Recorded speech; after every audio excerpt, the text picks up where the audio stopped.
Hey guys, and welcome back to the channel, or welcome if you're new here. Thank you for stopping by, I really do appreciate it. So as the title says, we're going to be talking about Married at First Sight. It's been a little while just because I've been ill. I've had other videos that needed to go up, but we're going to be talking about this now, and I've got a few more other videos that I've watched, and hopefully I'll be able to get into that in a few days as well. So we're just going to be talking about one episode at a time. Yeah, it makes more work for me, but I'd rather do it this way. The videos will be shorter for you guys as well, hopefully. So, Married at First Sight is the third commitment ceremony. If you remember, the last video I put up was the one where Adam and Claire had to be accountable for that kiss. So, Lyndall and Cameron asked Lyndall if she's ready for another commitment ceremony. Lyndall said she doesn't know if she's ready. Evelyn and Rupert said, first commitment ceremony, how are you feeling? Evelyn said, I feel pretty good. I hope I don't cry. I hate when I cry, it's so annoying, right? Rupert said to Evelyn, how do you think we're going? Evelyn said, I'll tell you tonight. And Rupert said, you're going to surprise me. And she said, well, how do you think we're going? And he said, I think we're going good. He really doesn't. He's a man of few words, let's just say that. Tayla and Hugo.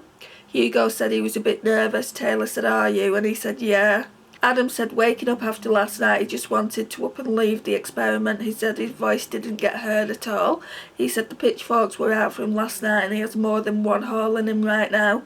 Adam said he felt like he caught the brunt of the situation over a silly little drunk kiss with Claire, and that he seems like he was in a room and all the people were perfect, that they have never made a mistake in their life. These people have never had to be forgiven because they're all perfect. That showed last night. As long as the experts can hear what I have to say, can give me some solid sound advice, and he will be happy with that. How about when you're in a marriage or in a relationship, Adam? This isn't rocket science. How about you don't go kissing other women? And if they throw themselves at you because you're so irresistible, just say, I've got a wife. How about that? Janelle wants Adam to be held accountable for his actions by the experts. He's dishonest, he's unkind, and he doesn't own up to his mistakes.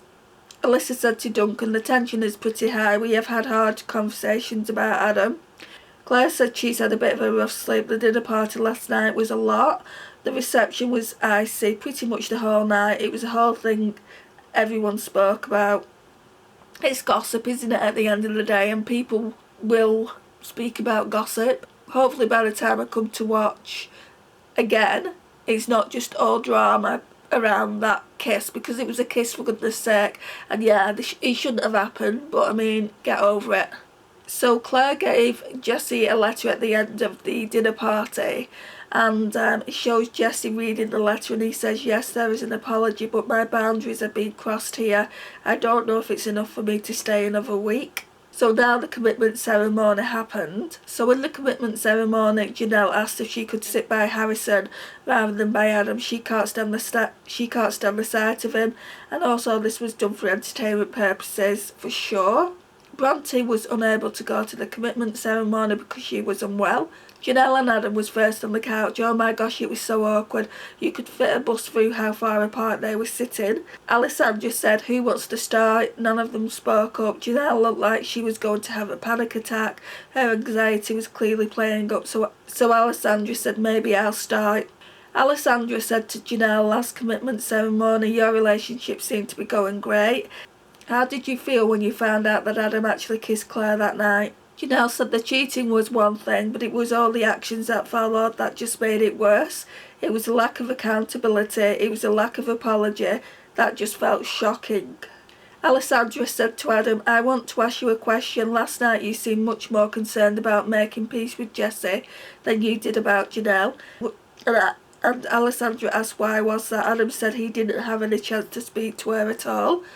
Alessandra said that's not what we saw last night at any moment. She said in fact what you were doing, you were justifying. You literally said you wasn't cheating because you was in a bad place with Janelle.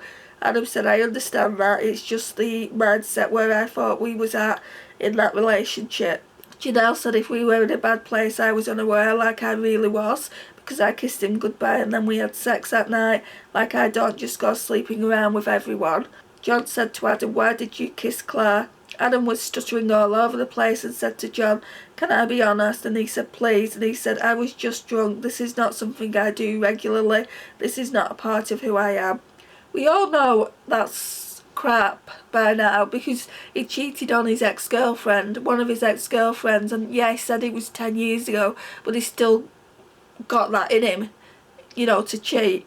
John said to Adam, "I think we have heard everything that you have to say, and Adam, the message is very clear that you're not owning it. You say the words 'I'm sorry,' but you don't understand it. When you cheated on Janelle, you made a choice. When Jesse thought you had done something behind his back, you reared up, got combative, and got in his face by choice. When you was called out by his relationship, you chose again to call it phony. You chose to be flirty.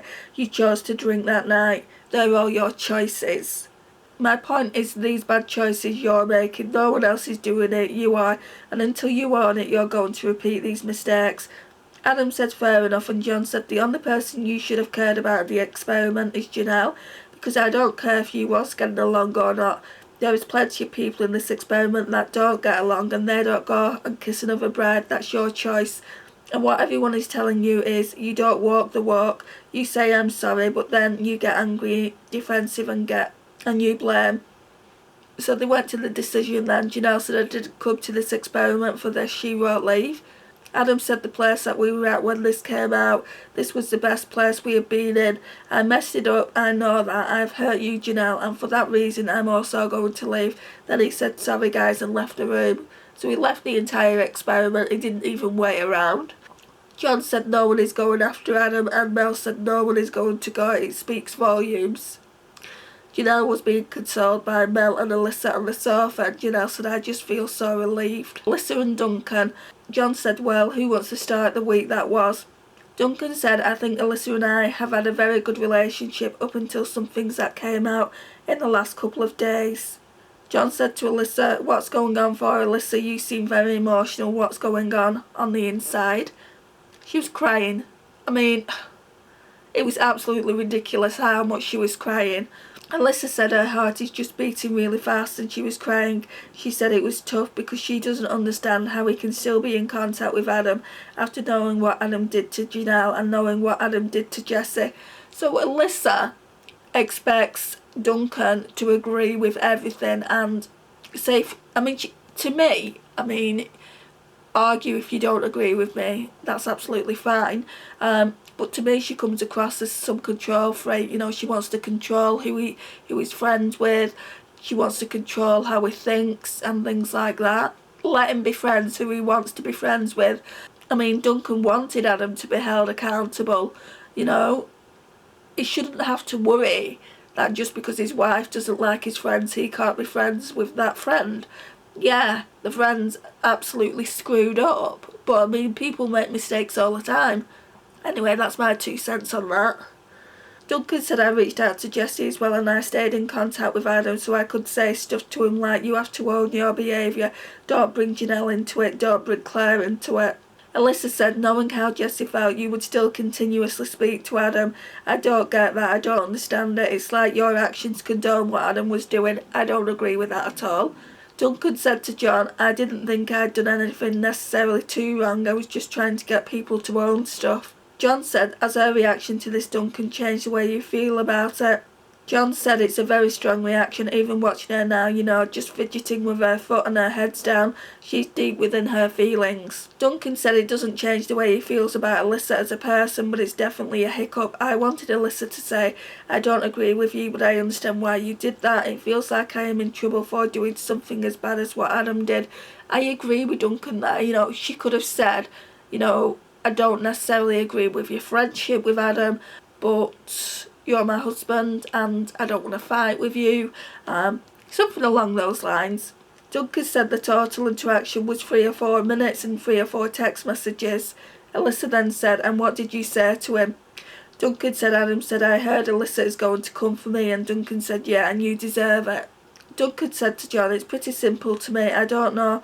It's a differing of opinion and I think you can have different opinions and work through them." John said, "It's very important for you to realise that there will be times when you disagree about things. There will be people that come into your lives that you may not necessarily get on with, but your partner does. and you're going to have to handle this in a way where you will still stay as a team rather than turn against each other and start thinking, is this right for me? Alyssa said, I knew eventually we would go through some really hard times. Do I think this is going to derail us? Absolutely not, but it is good to sit here with you guys and hash it all out. I don't necessarily think that's a hard time. Like John said, I think it's a difference of opinion. You're not always going to agree with someone, whether that's a relationship, a friendship, family. You're not always going to agree with the other person. John said, it's very good to see you both being real on the couch, seeing you glide along and being happy. And tonight we see crisis and both of you needing to thrash it out, which is what we did. Decision. Duncan said it all comes back to whether you understand that person. If you think you do, then little hiccups in the road are pretty insignificant. He wrote to stay. Alyssa chose to stay too. John said, it's good to see you like everyone else. You're not perfect. You're going through the ups and downs of being in a relationship. Good luck for this week. Melinda and Layton. So when I say Mel, I mean Mel the expert, and when I say Melinda, it's obviously Melinda from the experiment that's married to Layton.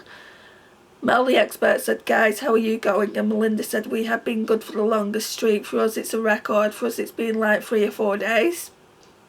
Layton said, it doesn't sound like long, but to us it is. Layton said, there are definitely feelings there for sure, that there was really good chemistry between them. Alessandra asked Layton if he was falling for Melinda, and he said he was for sure.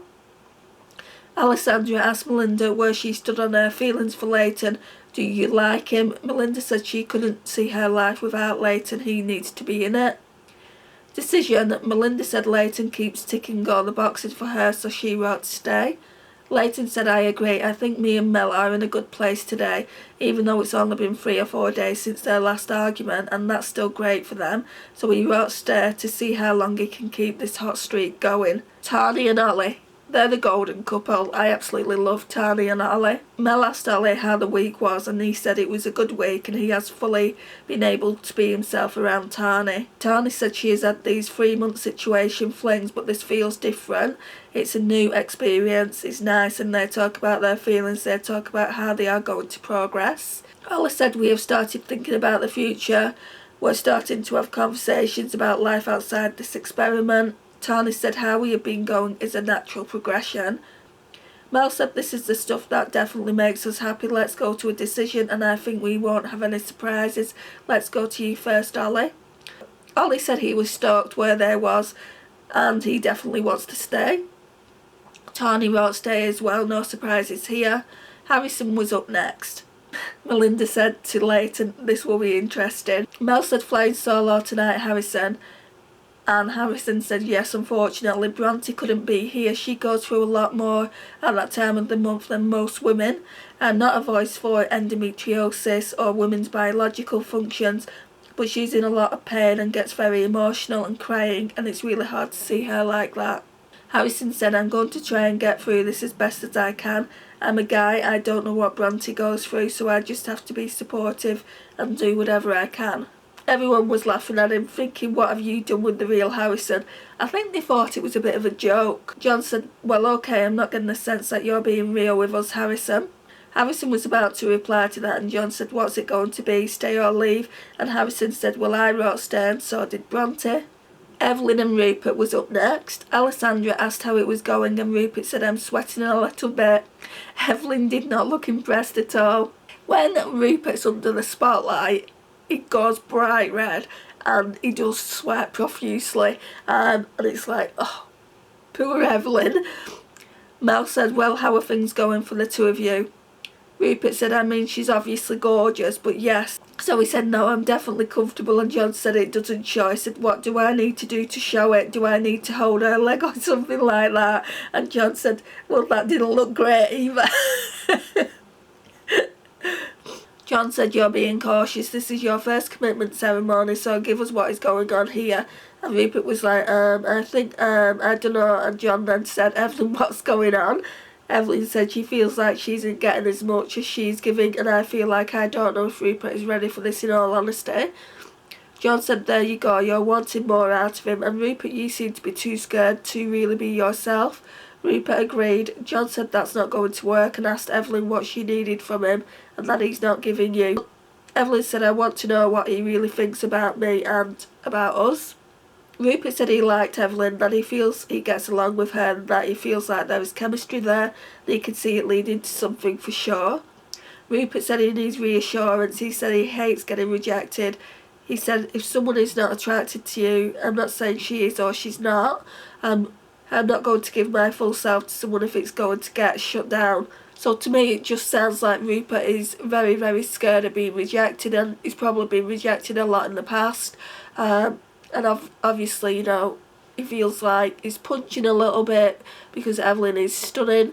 So, I mean, she's a model, for goodness sake. So yeah, I mean, he probably feels like she's well out of his league.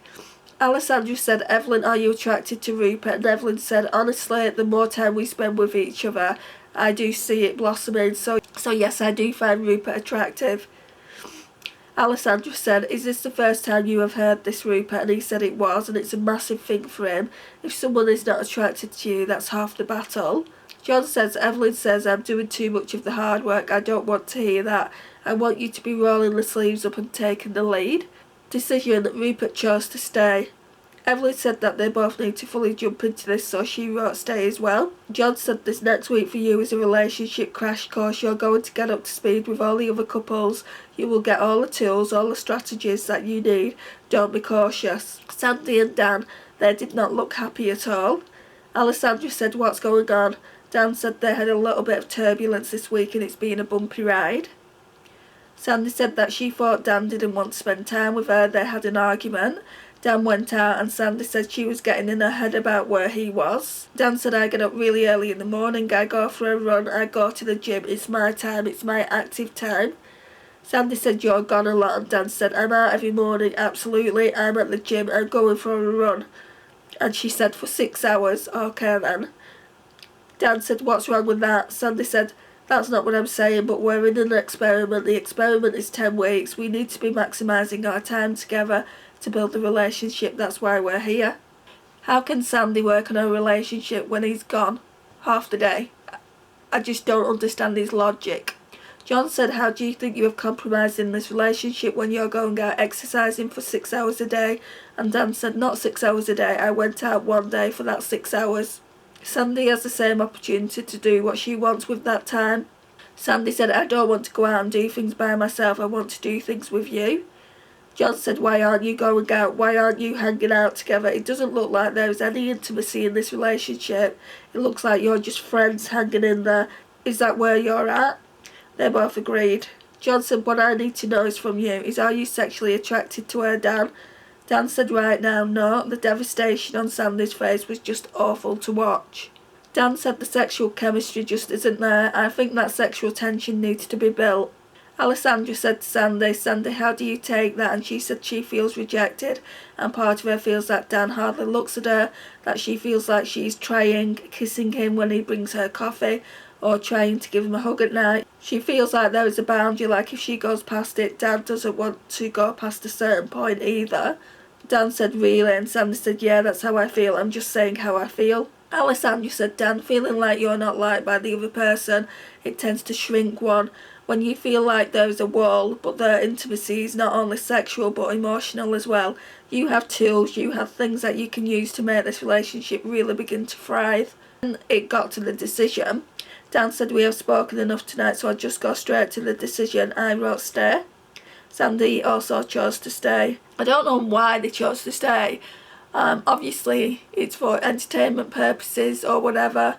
If they're really not vibing with one another, just get the hell out of there. Sandy said to the producers, I mean, no one wants to hear I'm not sexually attracted to you. She said that's going to be a problem. If that continues, it's a marriage. There has to be sexual attraction there. Tayla and Hugo. Mel said, how are things going between the two of you? Hugo said, I think this past week things have been an adjustment for me coming into the marriage. On the honeymoon things slowed down. Tayla said she really struggled with the compliments that she was getting from Hugo. I mean, how dare Hugo compliment his wife? Mel said, what was bothering you about the compliments? That doesn't compute for me. Tayla said I was getting called adorable and cute over and over again, and I did snap at Hugo, and I said I'm anything but adorable and cute. Can you please, if you're going to compliment me, say something that sounds genuine and reflects my personality? Mel said, what would you have preferred to hear? Tayla said, I think that's something that reflected me a bit better. And Mel said, like what? Perhaps smart, perhaps quick-driven, those type of things. Mel said, what if I put it to you that Hugo had only known you for a couple of days and I hadn't had time to figure out those qualities?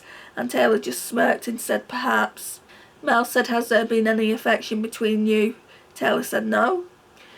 Mel asked Tayla if she was attracted to Hugo. She just kept shaking her head. Poor Hugo said, I think that's a pretty clear answer. Tayla said, I mean, my type was definitely a football guy, typical tradies, and it's a little bit different to Hugo. Mel said, there is something I want to clarify first, that this is not made to order grooms and brides. That's not what we do. We're not in that business. That's your old patterns. That's the guys you used to go for, and that's why it didn't work out for you. So I'm wondering if there was an opportunity here to draw a line under that and say these were the first impressions on the honeymoon and it was a mistake and now you're starting to move past that. Tayla said, I mean, my type was all the wrong things. I know that's not what I need right now or ever again. So that is why I'm here, but it has been really, really hard to let Hugo in, and it was probably the last couple of days that it was a game changer for her. Tayla says, Hugo is so funny and she doesn't want to laugh at his stupid jokes, I can't help it now. And then Hugo said, sucked in. Alessandra said, let's find out where you are in terms of your decision to stay or leave. They both decided to stay. Tayla said, I want to stay and I have to stay. I said, here is the opportunity now. Let some of your walls down this week, Tayla, and let Hugo in. Lyndall and Cameron.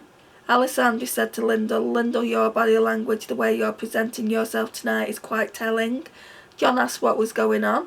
Cameron said it's been a roller coaster for us the first time with your mum. Lyndall said, God bless her, she knows that when I'm having a really rough time, she knows that I just want a hug and for people to tell me it's going to be okay, and she knows I'm away from my whole support network. And she said to Cameron, oh come on Cam, give her a hug, and he didn't want to. And she said, come on, look at her, she needs a hug. And Cam said he felt uncomfortable and got up and left the room. Cameron said they had a massive blow up, it was only a hug, I just felt under pressure and I felt it was unnatural. Alessandra said, Lyndall, do you think that Cameron overreacted? And Lyndall said, I would never want to make anyone do anything that they feel uncomfortable with. Cameron said, I felt uncomfortable, I felt awkward, it was really weird, I found that weird.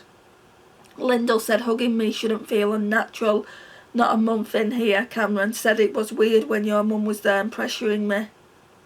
Lyndall said, am I that awful and repulsive that you don't want to hug me when I'm upset? It just made me feel horrible. Cameron said, it wasn't that, I just felt pressured, it was unnatural. John said, Cameron, I'll tell you what, that shouldn't even be coming into it, that's just a cop-out. Cameron said, from me being in a relationship too. Alessandra interrupted and said, Lyndall clearly is very upset still, and you continue to defend about not being comfortable. I'm not hearing any remorse that she feels so awful. It's still a hug to your wife, who is needing it badly. Cameron said, yes, I should have just hugged her, but I didn't. Alessandra said, it's important to show affection to your loved ones, to your wife. It's very different from any other person, and I know you don't have that experience yet. Cameron said, I'm not going to sugarcoat it.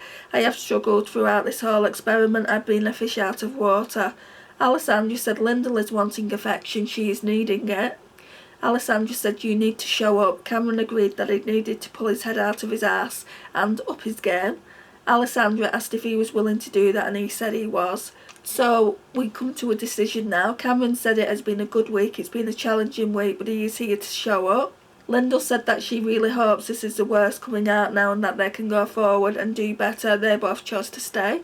Alessandra said, can you give Lyndall a hug? And he said, I'll give her a kiss instead. Lyndall looked smitten. Alessandra said, look at her reaction, you guys have all the ingredients, but you do need to show up. It needs to be a whole lot more, it needs to be consistent. Jessie and Claire. John said, where do we begin? There's been a huge revelation that has come out this week about you and Adam, Claire. Now the reason it all came out was because you decided to come clean. Claire said, correct, and he said, what motivated that? Claire said, the last time that they were sat on the couch, Jessie said he was beginning to develop romantic feelings for me. Claire said, I found myself keeping him at arm's length. She was carrying the guilt and that shame that she knew she had done the wrong thing. John said, "Jessie, how has this been for you?" And Jessie said, "It's been a heavy week." When Claire pulled him out the front, he thought the worst case scenario that she's going to break up with him and leave the experiment. And when she said what she said, I was expecting the worst, and it was actually worse than the worst. Jessie then touched Claire's leg and said, "I don't mean to make you feel bad." Claire said, "No, you're not, I'm sorry." John said to Jessie, "You look like you're weighed down right now. You have the weight of the world on you. Let us in. What's going on inside you?"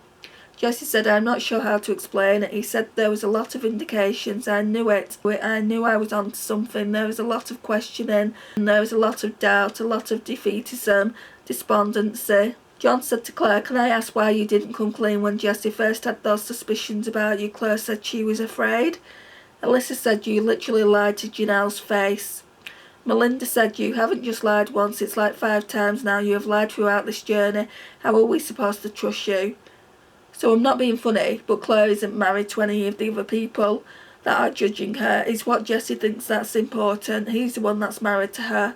Sandy said, "If we can find it within ourselves to forgive some of the other mistakes that have happened on this couch." Alyssa said, "It's the betrayal of the gaslighting. It's Adam sitting there on the couch. Jessie's saying, 'I feel this has happened,' and Adam has lied, making him look like a crazy person, and I think it's way past."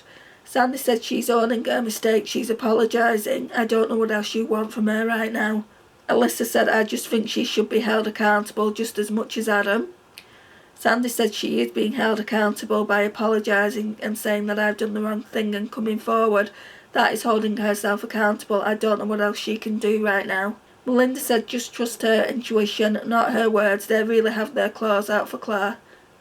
Jessie said, "I agree that Claire is taking accountability and owning it, giving a true apology."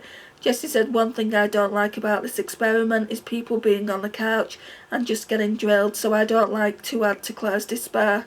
Alyssa said to Duncan, "He's protecting her." Claire said to Jessie, "Don't worry about me, I deserve it."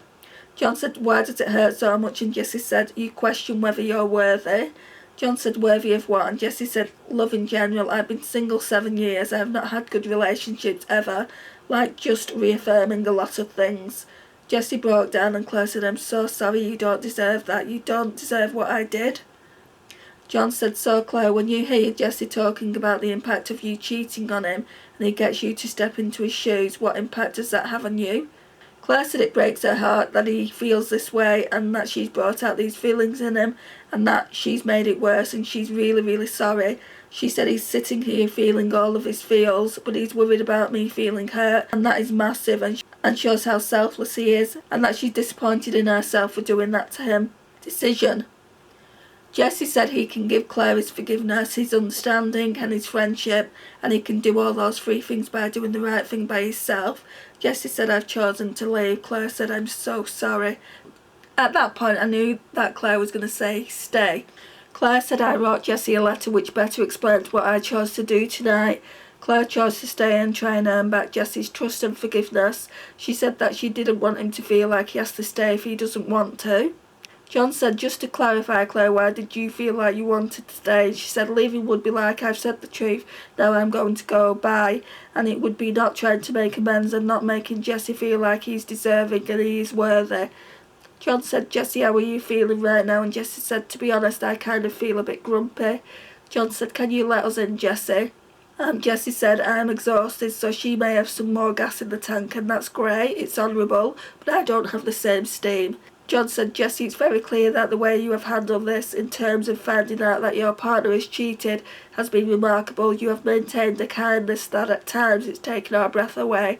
The qualities of someone that absolutely deserves love. I know that it is a difficult situation, but we have seen relationships turn around, and if you can give her a chance to see what she's got, who knows what will happen. Jessie, there are no guarantees, but maybe just observe, see what these next 7 days bring you." Claire said to the producers, "I think I'll look back on this decision in a couple of days. I don't think I'll regret it. I chose to stay because she knows there is something worth fighting for and working towards for sure." And that's it, guys. So the next episode is Friends and Family Week, which should be interesting. I'm really looking forward to talking to you about that. But for now we'll leave it here. Thank you so much for watching. I really do appreciate it. Please like, it helps out the channel massively. Share and comment, and if you're not already subscribed, I would love for you to hit that subscribe button. I post commentary videos, tutorials, shop my stash, lots of makeup and beauty related content, and I'll see you in my next one. Bye guys.